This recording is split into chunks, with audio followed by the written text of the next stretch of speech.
It's a huge factor for your own perception of reality, meeting a different being.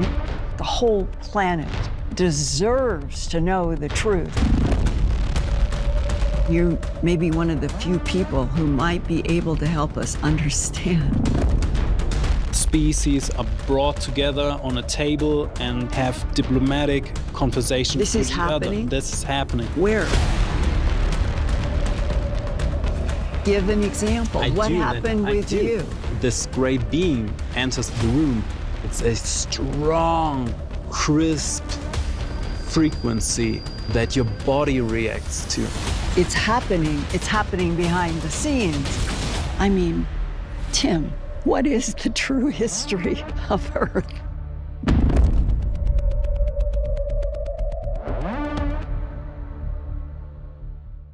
Steve Colburn back with us. He is a chemist, materials scientist, 20-plus years experience in chemistry and nanotechnology. Currently works in the area of carbon nanotubes with his company, Neutron Star Nanotechnology. Steve has analyzed several alleged alien implants in recent years, worked with Dr. Roger Leir, the late. Steve's research discovered that these objects contain carbon nanotubes and other nanostructures, indicating that they were sophisticated nano devices made by a level of nanotechnology far beyond that of current mainstream earthly science. Think about that. Steve was the first researcher outside the government to make this incredible discovery. Steve, welcome back. How have you been? I've been great, George. Tell us a little bit. You had an implant removed by Dr. Roger Leir, didn't you? Yeah, I was patient 15 in his implant removal project. The aliens put an implant in my left second toe, and he removed it about 7 months later. How old were you when you think they might have done this? That was back in 2008. I was 48 years old. What was the episode? How did this happen that you might recall? My wife had just had given birth to our daughter a couple of months before, and she was over at her parents' house. Her mom was helping out with the baby, and I stopped over at our house to water the plants and do a few things, and got tired, told him I was going to spend the night over there, and I heard some rustling in the backyard and went out in the backyard and found two enormous raccoons in our avocado tree eating avocados, and these were big. I mean, they were it just astonished me, the size of the things.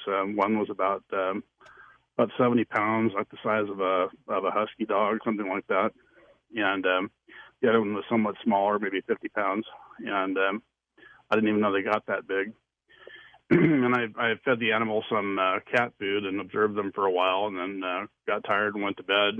And we'd had a lot of strange activity in the house in the weeks prior to that. And I woke up about 8 o'clock the next morning, and the sides of my head were kind of sore, and I had a weird stinging pain in my left second toe. Jeez. And I knew that the aliens I just had a strong gut feeling that the aliens had been there in the middle of the night, and then I had 2 more implants. What do you think they wanted with you, Stephen? I think they're putting in an implant to monitor my bodily parameters. I think that the implant was to monitor body temperature, blood oxygenation, things like that. Were they interested in what you were working on? Perhaps. I'm not really sure. I know that they want my help for installing equipment and helping with medical procedures and things like that. I remembered a lot of it under hypnotic regression later on. What did our friend Dr. Leir say about this? Well, he didn't believe me at first. He thought that I was some crank, and but he gave me a prescription to get the toe X-rayed, and told him to give a copy of the film to the patient, and they gave me the copy of the film after I got it X-rayed, and I knew that I was going to see something holding it up to the light, but when I did, it was a life-changing event. Like I tell everybody, it's one thing to strongly suspect that something like this is going on with you. It's quite another matter to have proof and to know for sure. That's right. and it looked like a bent piece of wire on the X-ray. It looked smaller on the X-ray than it was when it was removed. Fascinating. Now, how did you get involved in studying Mars? I've just been interested in Mars for a long time, and I thought it really ties into the alien phenomenon because there's evidence of past civilization there, and it's the most Earth-like planet in the solar system. Tell us the kind of work you've been doing about Mars, Steve. There's been a huge cover-up going on in Mars since the 1950s, apparently. The ground-based astronomers, Percival Lowell and V.C. Slifer and a couple others, knew that there was evidence of past civilization and plant life, at least. And there's plant life that varies with the seasons. You can see that in the photographs from the Hubble Space Telescope and the rovers and the various rovers and orbiters that have been sent to Mars. I saw a picture on Mars once that looked like a bunch of trees. You remember that one? Yeah. Oh, yeah. I've got the picture here. There's definitely trees in the South Polar region because that's the region with the most water during the summer in that hemisphere. And some of those trees are like half a kilometer across. They look like giant banyan trees. Now, is it just vegetation life that's on Mars, in your opinion? No, there's apparently at least simple animal life. There's been pictures of what look like insects from the rovers, and one of a rat-like creature. It certainly looked that way anyway. Or a little reptile or something. Yeah, and a reptile. Yeah, and there have been photographs of what looked like a statue head or a space helmet. Or perhaps a skull. It's not for sure what it is, but it's definitely either humanoid remains or something, some artifact. Chinese rover found some water on the moon. What do you think about Mars, which was laden with water at one time, wasn't it? Yeah, there used to be a lot more water on Mars. There's still a fair amount, not as much as on Earth, but there's mud. The landing site of I believe it was the Spirit rover, was quite muddy, and NASA invented a lot of excuses as to why that's not mud and liquid water can't exist on Mars. But I think most people know mud when they see it. And the truth is that the Viking landers detected 100% humidity on Mars. So even if they're right and the pressure's too low for liquid water to exist ordinarily, where's it going to go at 100% humidity? It'll evaporate, and then more will come in from the air. So sure. It's not going. No liquid is going anywhere if the atmosphere is saturated with its vapor. And also, if water has a lot of dissolved salts, the vapor pressure is lowered and the boiling point's elevated. So, are there clouds in Mars? Yeah, there's quite a few clouds, and the Mars Polar Lander actually saw it snow there at one point. Really? They didn't make a big deal about that, but I saw the films or the pictures. What's the atmosphere like, Steve? According to NASA, it's 6 to 9 millibars, which is about 1/100th as dense as Earth's. That I kind of have an issue with. The ground-based astronomers thought it was more like a tenth as dense as Earth. It's much thinner than Earth's in any event. The atmospheric composition is mostly CO2, about 95% CO2, maybe 3% nitrogen, 1.6% argon, 0.13% oxygen, 0.03% water vapor, and a trace of neon. In the case of the oxygen, even if NASA is right that the oxygen level is only 0.13%, even that level of oxygen would probably require plant life to maintain because oxygen is such a reactive gas.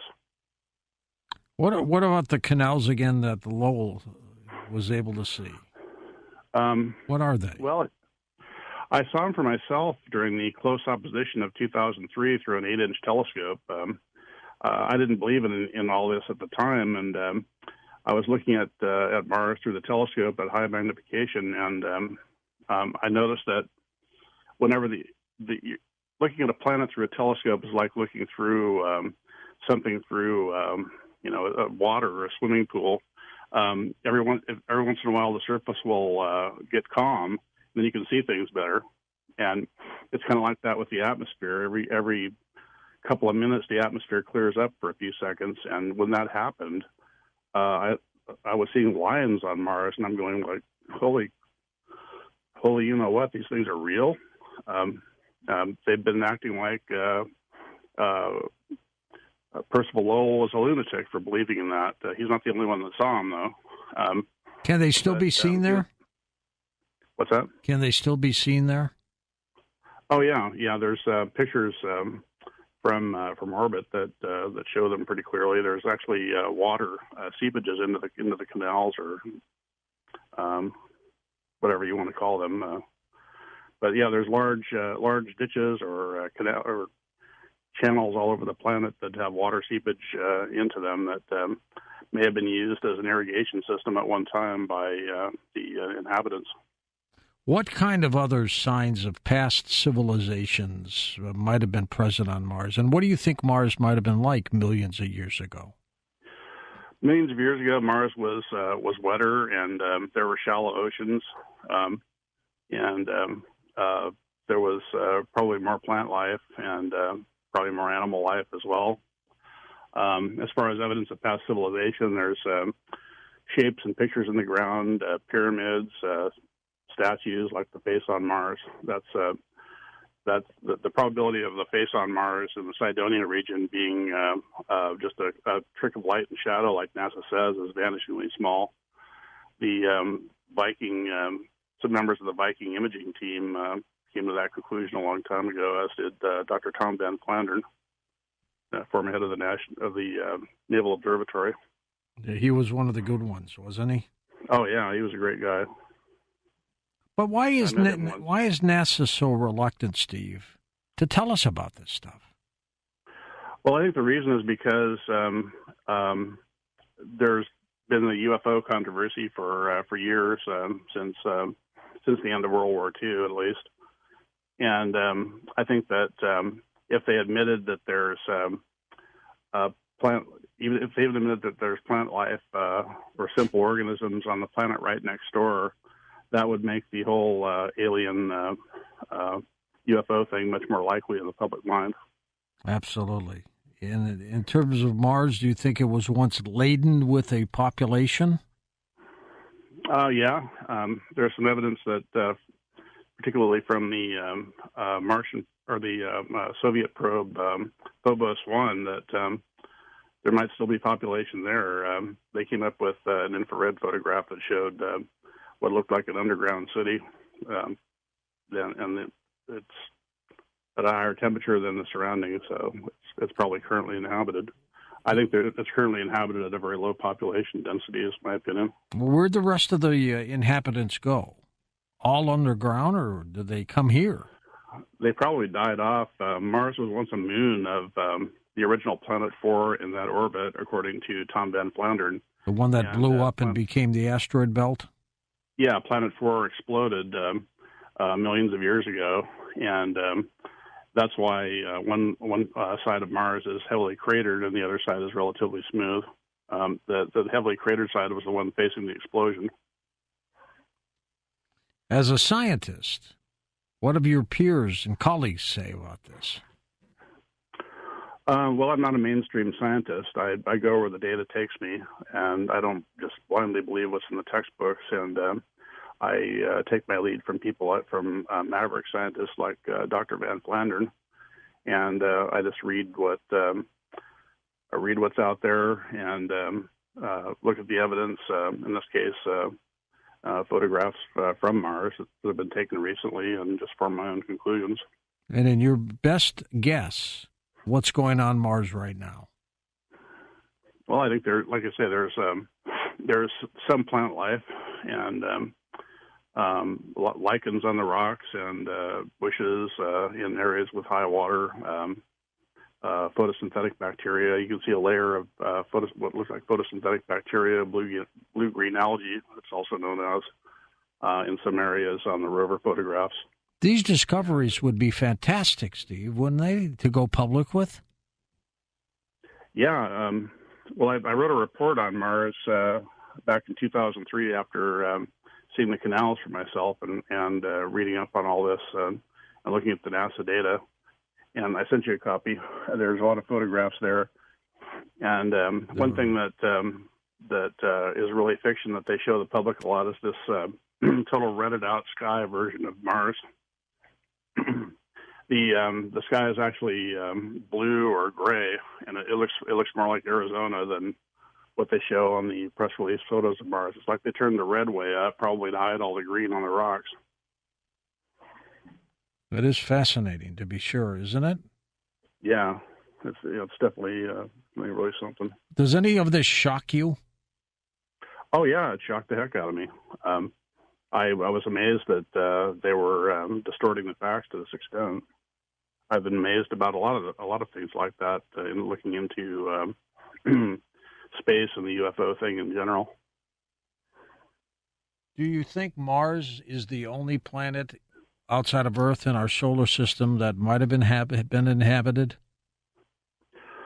I'm not sure. There seems to be a cover-up going on about Venus, too. I'm not sure I believe the government's assertions that the surface is 900 degrees Fahrenheit and that the surface pressure is over 1,500 psi. That just seems a little bit of a stretch to me. And I find it strange that there have been I think over a dozen spacecraft sent to Venus over the last few decades, but there's very little data available about Venus that's been sent to the public. But I don't know what to believe on Venus. So people back in the 50s used to think it was some sort of a swamp planet, but the jury's still out on that as far as I'm concerned. Do you think our Mars rovers were able to capture some of these pictures and strange things, and NASA just never gave them to us? They didn't give some of them to us, but on other areas, they're just putting out thousands of photographs, and you have to wade through all the mundane photographs to get to the good stuff. And I think part of the reason that there were no Mars missions between 1976 when Viking landed and the next mission in the mid-90s was because they wanted to wait until image tampering computer technology had caught up sufficiently so that they could airbrush things out. Any signs of life or civilization. What do you think will happen when we send astronauts up there? I think this is all going to come to light. I think that they're going to have to admit it to the public. And a NASA scientist that I talked to, that was introduced to me by Whitley Strieber, actually said during an argument that we had over Mars and private aerospace efforts that they had an agenda. NASA has an agenda to release this stuff very slowly to the public. He got so upset when I praised private aerospace efforts that I think he said some things he shouldn't have said. Yeah, or wasn't supposed to say. When they when your implant was taken out finally by Dr. Lear, what did he do with it? Do you know? Yeah, he kept part of it, and he gave part of it to me to analyze with the instruments I had at work at the time. And that's what's got the carbon nanotechnology in it? Yeah, there were definitely carbon nanotubes in it. Looked like carbon nanotube electronics. Which we didn't know how to do at that time, did we? No, they've been talking about doing it, and they've been trying to do it, but it's the technology is in its infancy here in civilian science, at least, and it's probably old technology to the aliens. Let's talk a little bit about alien abductions, if we can, and implants. Sure. What is your overall thought about that phenomena? Well, I'm involved with it, and in a big way. Yeah, I have implants. I have other implants that haven't been removed, and I remember quite a bit under both consciously and under hypnosis, and it's really strange compared to what we're taught. But yeah, they're here and they're doing a job down here, and they are getting people like me to help them. How many implants do you still have? That you know of? I have one above each ear that sets off a metal detector. Both of them set off a metal detector big time. And I think I've one in the back of my neck and the T3 vertebrae. That's pretty common with experiencers.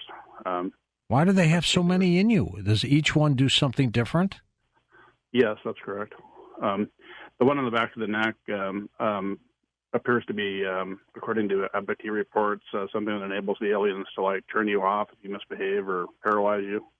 Jeez. And there's a brain implant too that they implant in what I call Class 2 experiencers that are abducted frequently by the aliens and are part of the alien program.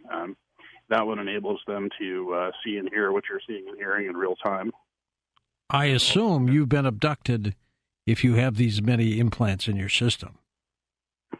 Yeah, I remembered under regression that I'd been abducted hundreds of times, pretty much from day one. It's a lineage thing, and people like me are abducted frequently because they want help with their agenda. There's not enough aliens down here to do what they need to do. Do you know what star system they're coming from? Yeah, a couple of them. They're coming from multiple star systems. The Greys that do most of the abductions are an alliance of seven similar species, and two of their star systems are Zeta Reticuli 4 is one of their planets, and 61 Ursa Majoris 3, and there's another planet that's their capital in the direction of the constellation Orion, but the exact location is secret. I think the late Stanton Friedman talked a lot about Zeta Reticuli, didn't he? Yeah. There's definitely been a lot of reports from experiencers that they come from Zeta Reticuli. I think Betty and Barney Hill were the first one. Yeah. And it's definitely a sun-like star and has planets. So, is everyone who's abducted, Steve, given an implant?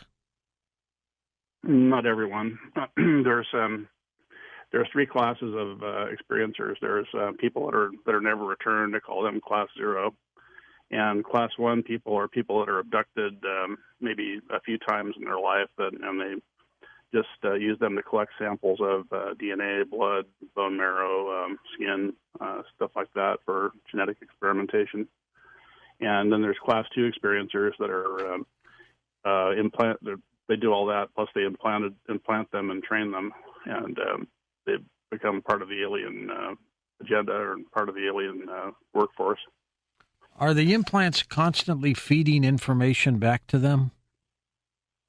I don't know if it's constant. From Dr. Lear and I's research indicated that they're transmitting perhaps 10% of the time. They sometimes give off radio signals, and I noticed that the implants above my ears started transmitting one time when I was doing a Japanese TV show on alien abduction. Whitley Strieber has one above his ear, too.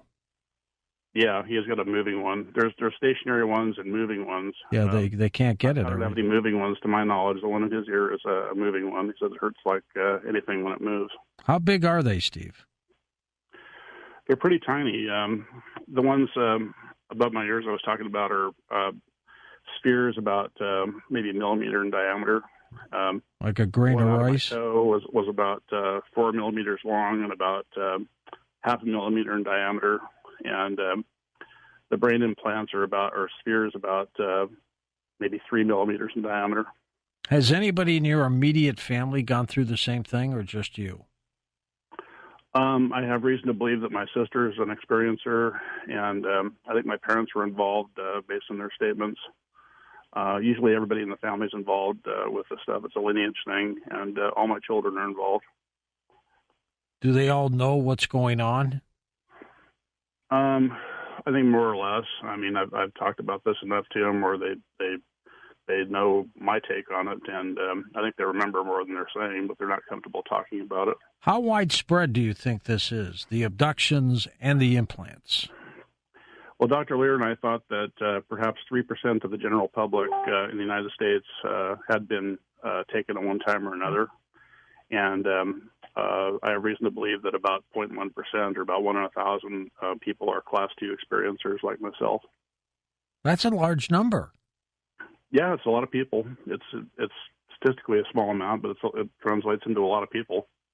Do the implants hurt? Yeah, it hurt when they put it in. There was a weird stinging pain at first, and then that went away pretty fast. And there were 2 puncture marks on the bottom of my toe that lit up bright green under UV light. Were you aware of the implants at that time, that they were going in your body? Yeah, I remembered that, or had a feeling that they'd been there in the middle of the night, and that I had 2 more implants, and that turned out to be true. I mean, I have evidence of that, so I don't discount any gut feelings at this point because of that. Steve, tell us about the nanotechnology. I remembered how they did it during regression later on with Yvonne Smith. That's another story. Yeah, she's been on the program before. Yeah. This nanotechnology that apparently is used for the implants. Tell me about that. Well, the structure of the implant in my toe was, I think, kind of a typical one as implants go. Nerve cells connect to the device, and they connect to a tough, dark gray membrane that surrounds the device that I think is manufactured by enzymes on the surface from blood plasma. It's a real tough proteinaceous membrane, and there were large diameter in terms of microtechnology anyway, large diameter carbon nanotube ropes connecting that membrane to the device itself. And the device itself had a layer of what looked like mother of pearl or bone on the surface. It was high in silicon and calcium and carbon and phosphorus. What powers it up, Steve? And then there's metal below that. The metal was meteoric iron, and then there's a network of carbon nanotube electronics inside the metal. As far as what powers it up, we think that it's vacuum energy, energy from the quantum vacuum. That's what one of our coworkers or colleagues in the research thought. Has anybody replaced Dr. Lear in terms of surgical removals of implants? I haven't found the replacement yet. Have you? No, nobody's doing removals on a regular basis, to my knowledge. There's a doctor in Alaska whose name escapes me at the moment that has done a couple of removals, but I don't know if he's doing that in an ongoing manner. The materials used for the implants, do you think they come from their planet or from ours? Yeah, the metal definitely comes from off planet. The metal is meteoric iron. The metal in my implant was meteoric iron, probably from a class of meteorites called hexahedrites, low nickel iron asteroids. And we have some evidence from isotopic studies that indicate that the material might have not only come from off Earth, but from a different part of the galaxy. That's preliminary, but that's what we have so far. What do you think the abduction agenda is, Stephen? Well, they seem to be here to exploit the resources of the Earth and the Moon for elements that are rare where they come from, and like cobalt, gold, uranium and thorium, titanium, aerospace metals, niobium, things like that. Well, why abduct humans for that? I'm sorry? Why abduct humans for that? Well, they want human DNA. They're involved in a massive hybridization program. They're making hybrids of humans and themselves. Are they dying out as a population? I would say yes. They've genetically modified themselves so much that they're having issues, and they need an infusion of fresh DNA. And they also eliminated emotions in most of their species long ago to, in my opinion, maximize their intellect. And they discovered that was a mistake. It's an evolutionary dead end, and so they need at least some members of their society that have emotions now. Is their program of abductions working for them? You mean, do they have a protocol? Yes. Yeah, absolutely. How so? Well, when they abduct people, they abduct them from bloodlines they're interested in, and they often genetically modify the fetus they're interested in at an early stage of development, and then give the person a brain implant at about age 5 generally, and they do training. They train them in various aspects of how to work for them. In my case, it's how to installing equipment and helping with medical procedures. Is there any type of human that is able to escape these things? No, I'm afraid not. They're far too powerful to fight. They're natural telepaths, and they can download thoughts from information from your brain and place thoughts there and make you do whatever they want to do if they're within a short range of you. And through the implants, they can actually implant suggestions to you from very long ranges that are hard to ignore because the subject almost always thinks it's their idea. It's truly remarkable, Steve, how that happens and works. And are you glad this has happened to you? That's a hard one to answer. I mean, I don't know what I don't know what I would have been like if I hadn't been subjected to this.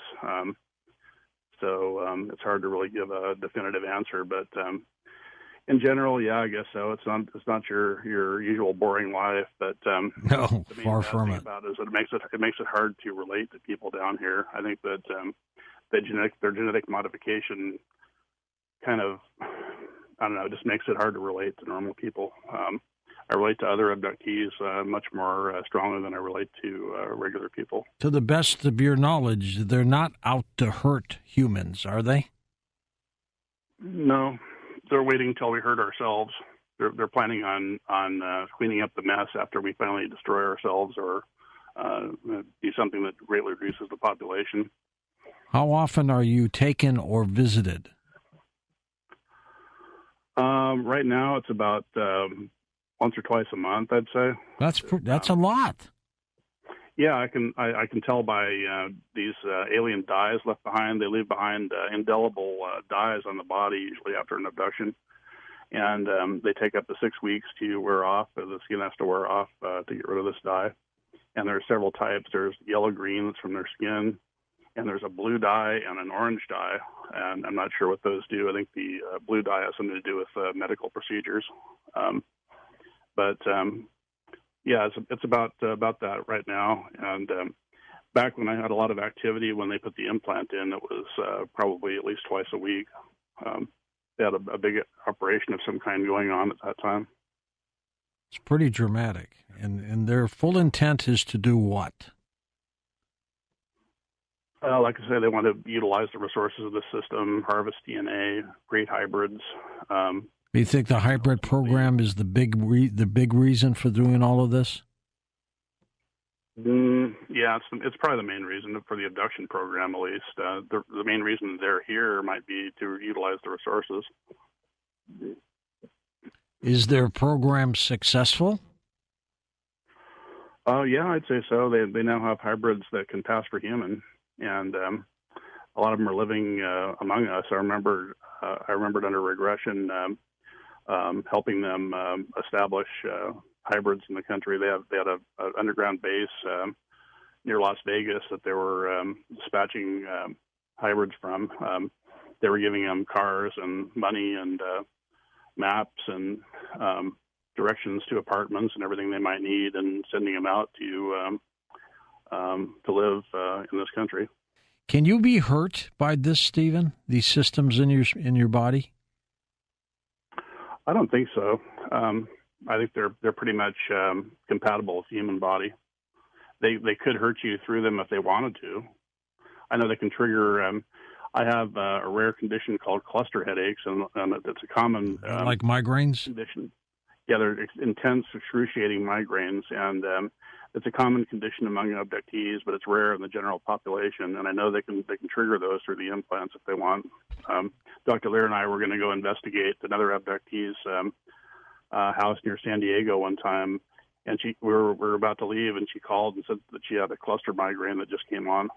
Steve, what kind of technology do these implants possess? Are we at a point now where we can do the same thing? I'm not sure. I think that it's possible that the military behind closed doors or the military industrial complex has some of the same technology, but it's well beyond civilian technology at this point. I'm quite sure of that. Do you remember being taken aboard a craft? Oh yeah, several times. I remembered consciously a couple of times, and under regressive hypnosis several other times. Were there other people up there with you? Yeah, I remember one of the first regressions I had. I remember that I was on board a very large UFO, and there were hundreds of people that they had just abducted from the LA area. They abducted me from a highway in the desert, Highway 40, in 1989, and I remembered under regression that they had a huge room with hundreds of people on cots that they were doing medical procedures and sample removal from. It's kind of a disturbing memory, actually. How did you stumble across Dr. Roger Lear? Well, it was a synchronicity or by design, probably by design, but I worked only a few blocks from where he worked in Camarillo, California. Yeah. And I'd followed his research for a long time and thought it would be neat to be involved in it. And then when they put the implant in my toe, I had a perfect opportunity to go see him. I went to see him perform a surgery on a lady's cheek in her face. Yeah, I remember that, yeah. And the thing was just moving all over the place. I'm not sure he was ever able to get it. Did it look like it was moving in response to a magnetic field on the instrument he was using to take it out? Yes, or was it moving on its own? It was moving on its own, but to try to get away from him. It's like it had a brain. That Whitley has. They're definitely here. They can definitely reproduce with normal humans. In fact, the later stages of the breeding program, they were mating abductees with hybrids to fine-tune what they wanted. It's at that stage, it's easier to do that than genetic engineering. And what genetic engineering is too coarse of a tool, so to speak. And what about the government? Do they have a list of abductees? Do they keep track of you? Absolutely. The aliens have not given them the entire list, reportedly, but that report that the caller mentioned is true. I mean, they have a treaty with the aliens, and the treaty states that the government will be given alien technology in exchange for allowing them to abduct our people. And the only requirement was that the aliens give them a list of people that they're abducting. Before you came on the program, one of my introduction stories right before you had to do with a governmental study, that claims that it's very possible that there are ET craft in our atmosphere and above our planet sending little probes all over the place. What do you think of that? Oh, yeah, that report is definitely true also. I've seen a few. They have... the probes are spherical or various sizes. They have them down to the size of a marble and up to the size of a basketball, or there may even be one larger size than that.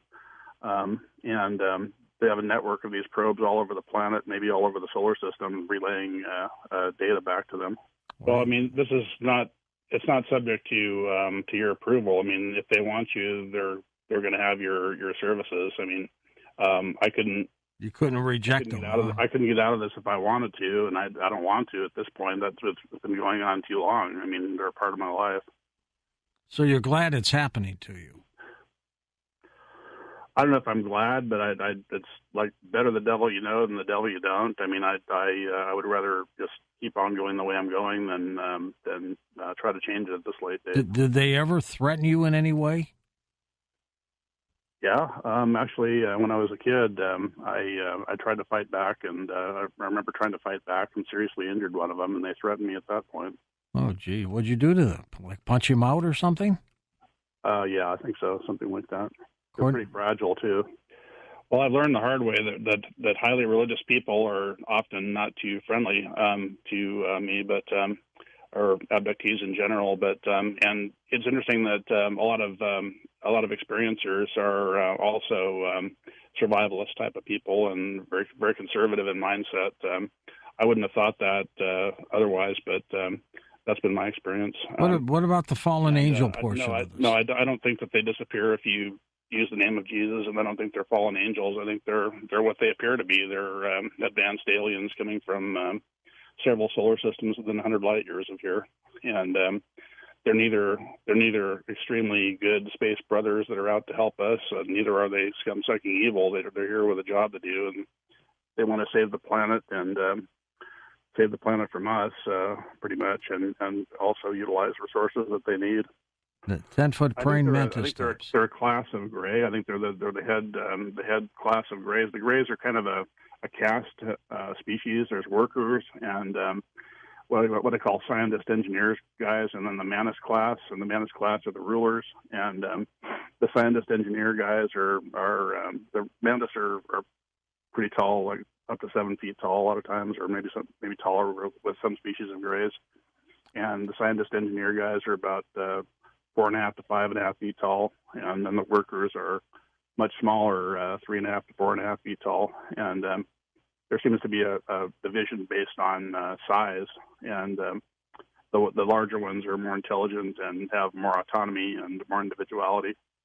But the mantises, I don't think, are a separate race. They're the ruling class of the gray species.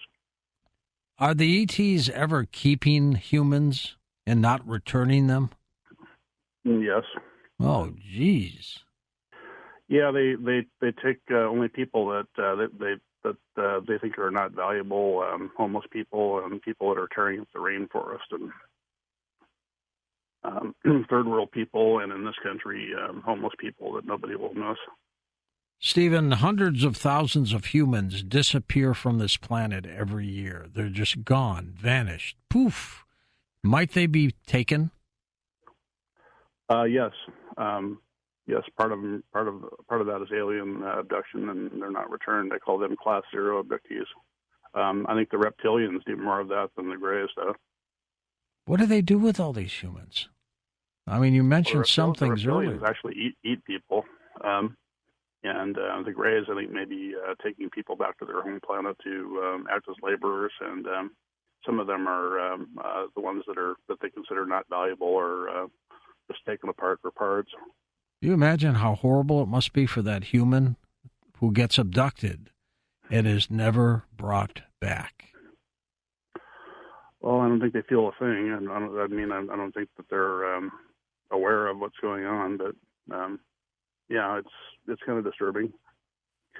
The Black Knight, they just mentioned to me, as I recall, that it's an ancient satellite that's been up there for thousands of years. Long time. They may have put it there when they first started arriving on Earth.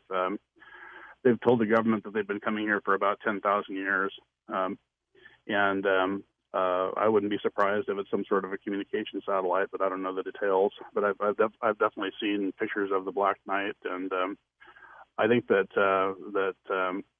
Clyde Tombaugh, the discoverer of Pluto, first discovered it during a secret government project that he was working on back in the 50s. He publicly stated that there were moons that were in orbit about 500 miles up, and I think he was detecting that Black Knight satellite and maybe some others like it, and Ray motherships. I know they orbited about that altitude. They're about a mile in diameter, spherical, and they're organic. They're genetically engineered humanoids. They've utilized genetic engineering for so long and used technology in general for so long that it's changed their genetic makeup. They've been exposed to a lot of radiation. They're very resistant to radiation too, by the way. Could they be cyborgs? Part human? Yeah. Oh, sure. Yeah. They use implants on themselves too, but they're not really too into straight out robots. Robots are much more expensive, and it's just easier for them to use genetic engineering techniques to grow the beings that they want rather than make them by straight robotics. How many different types of species have you come across? I remember coming across 3 different species: the tall whites, the tan grays that are on the cover of Whitley Strieber's book, and the short grays that most people report. And what about the reptilians? I don't remember any reptilians, but I think I've probably seen them because I've been obsessed with reptiles all my life. Stay away from them. But we're going to come back in a moment, Steve, and take final calls with you in a moment on Coast to Coast AM. Steve Colburn with us. Mars and aliens coming up.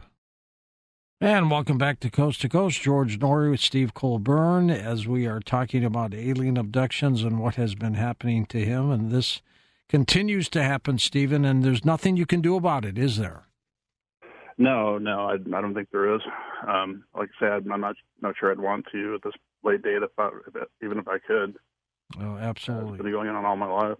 Stephen, since the religion thing has come up, the spiritual thing has come up, what about the demonic forces that are out there? What do you think?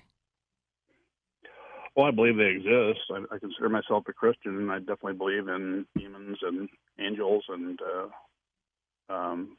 heaven and hell and God and the devil and all that. I believe that the Bible is mainly correct. Let's go to Chris in Milwaukee. Take it away, Chris. Hey, thanks for taking my call. Sure thing. First of all, more George Harrison bumper music. Love it. Thank you. You love that stuff? Great. Anyways, I'll try to be quick. One question with like 3 points under it. Just my question really is, I guess for me, if an alien species is sufficiently like technologically advanced to travel from like Zeta Reticuli or from these places that are light years and light years and light years away, for me, the problem becomes resource extraction. Why would they need to do that? And wouldn't the expenditure of resources to get here be prohibitive for them to bring it back to their own home planet? Two, it feels like if they need our DNA, they should be able to extract like some DNA from us and then just synthesize it. Like, why the continuous of multiple people? And then, finally, three, if they do really need our resources and that's their motivation, they should have sufficient technology to simply like do a wholesale like takeover of Earth versus this cloak and dagger stuff that to me really just doesn't make any sense. Well, they're not allowed to just do anything they want down here. They're subject to the will of other powerful alien species. They wouldn't be allowed to do even this much if it weren't for the fact that our government's given them permission. That's huge with the Alien Council, apparently, if they have permission from the local government to do what they're doing. And as far as why they come here and the resources and everything, we're talking about a species that's at least 100,000 years in advance of us, and space travel is cheap to them. They use huge ships, and it's definitely nowhere near prohibitively expensive to come here. Stephen, do you think they seeded us? I think that I don't think they've seeded us, but I think that they have genetically modified us at various stages of our development. I think that the Anunnaki may have seeded us. That could be. Let's go to North Vancouver, Canada. Mike's with us now. Hey, Michael, go ahead. Hi, George. How you doing? Good, Mike. Thanks. And you too, Steve. Good that you're addressing this. I do have a couple of points and a couple of questions that are quick. Yes, they are harming us, but I do agree with you. They follow lines with their abductions. My mother was in the Navy, so and there was a woman on George last Saturday about the Havana attack when she opened her mouth about the COVID when they started investigating and saying, "Hey, what's going on here?" My mother stood up against the polio injections in '61, and she was under attack for that. And I think they had the Havana syndrome in use then because she was getting leg cramps, and I'm getting the same leg cramps, and I told everybody not to take the COVID injections. Oh, and one question for you. Do you think that your headaches were caused by Havana syndrome and not the implants? Can you... And you've heard of this syndrome, haven't you, Steve? I'm not familiar with that, but I do think that the headaches are caused by the implants. I think it's a side effect of a brain implant.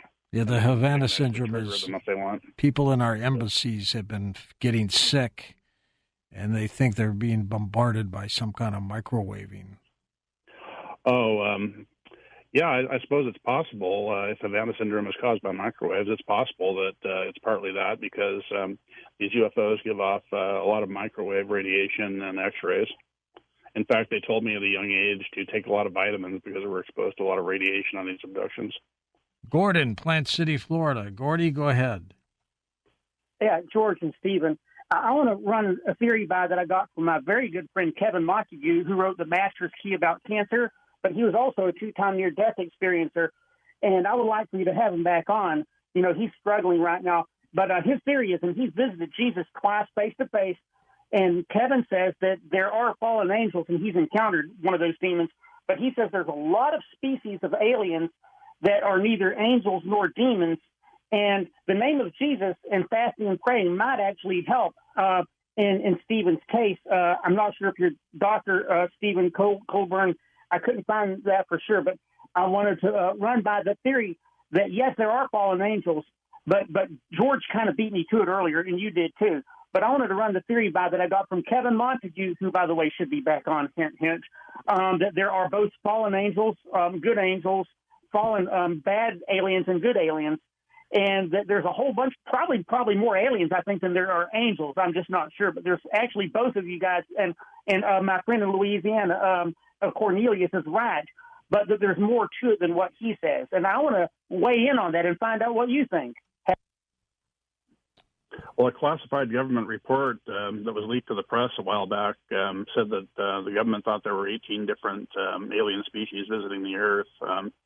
And undoubtedly, there's hundreds or thousands more space travel capable species in this galaxy. So that's a lot of aliens. It sure is. It sure is. And I think there are a mixture of fallen angels and ETs, don't you? Yeah, certainly. You don't have a website, Steve, do you? I do kind of believe that the reptilians may be, some of the reptilians at least, may be controlled by fallen angels. First-time caller Doug in Tennessee. Take it away, Douglas. Thanks again, George, for having me on. Steve, it's an honor. My question, well, not really a question, it's more like my theory. Back to the whole NASA not really releasing much information. Now, it's my theory that the government put like these movies and everything and how realistic they are at some points. What are the odds that the government's actually putting some factual pieces to see how the people would respond if they were to come out with information? That's definitely true in my opinion. I mean, they definitely have had a lot of influence over these movies, and I kind of think after remembering all this that most science fiction is based on abductee reports. I just simply don't think Hollywood is that creative. And shows like Star Trek are pretty close to the truth. I mean, space is a pretty crowded place. There's a lot of aliens out there. Did Dr. Lear know about all your implants, or did you discover some of them after he passed away? We discovered them together, so he knew about them. So you have how many? I have 4 that I know of that are still in there. And they're still in. There may still be a piece of the toe implant in my toe. It broke into several pieces when he removed it. What are the possibilities that they'll still implant you with more? The probability is pretty high, I guess, but it's not something they do frequently. Stephen, you don't have a website. Do you give out an email address or anything like that for people who might want to contact you? Yeah, you can contact me through my work email, Steve at neutronstarnanotech.com, and my cell phone number if you want to make an appointment to, if you have information for me, if you want to make an appointment to get a scan for alien implants and recent alien contact, is 805-625-2549. Again, that's 805-625-2549. Super. Steve, thanks for being on the program, and take care of yourself. And we'll be talking about aliens just about all week long here on Coast to Coast AM. The Coast mobile app is now available for download on iPhones and Android devices. You can become an insider directly through this app. This is a great option for our international listeners, and new users will also receive a free 2-week trial.